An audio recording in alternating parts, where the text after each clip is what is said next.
the sound of battles fought and lives lost. I wanted to make a big historical epic film with things that excited me visually, but it came from a great story. You're so beautiful. That's kind, child. Especially when it is said that yours is the face of true beauty. I went back to the Grimm's version of the story in which a young girl is chased down by her stepmother who wants to cut out and fry her heart and eat it. It's pretty dark, the original. I think we tried to keep the essence of that story and the essence of those themes. The Disneyfication is something that happened for a mass audience in America in the 30s. It wasn't the Grimm's intention. So yeah, we're probably darker than Disney, but not as dark as the Grimm's. Mirror, mirror on the wall. Who is fairest of them all? You are the fairest, but there is another destined to surpass you. They're not archetypes. I do not feel like Charlize is playing a purely evil queen. I'm not purely good. It's definitely a blurred fairy tale. My brother tells me you are a widower, and one of few who has ventured into the dark forest. Aye. One of my prisoners has escaped there. And he's dead. She. Find her. Bring her to me. No, I've been to that forest. I'm not going back. You will do this for me, huntsman!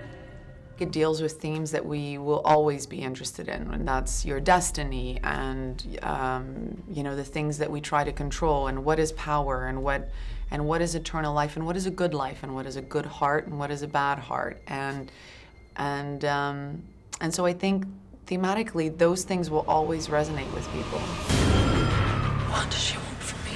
Consume her heart, and you shall rule forever.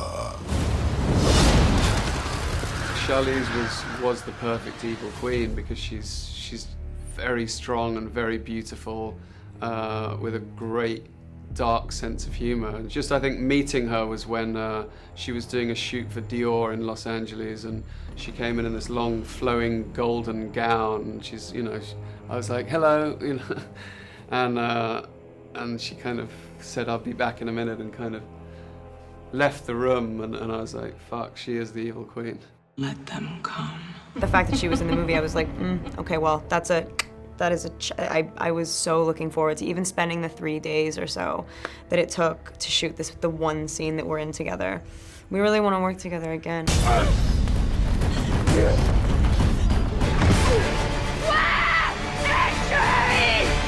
It's not necessarily the idea that it's about eternal beauty, but it's that I think we live in a society that makes us feel that maybe we are not as successful or as powerful the older we get, and that with beauty I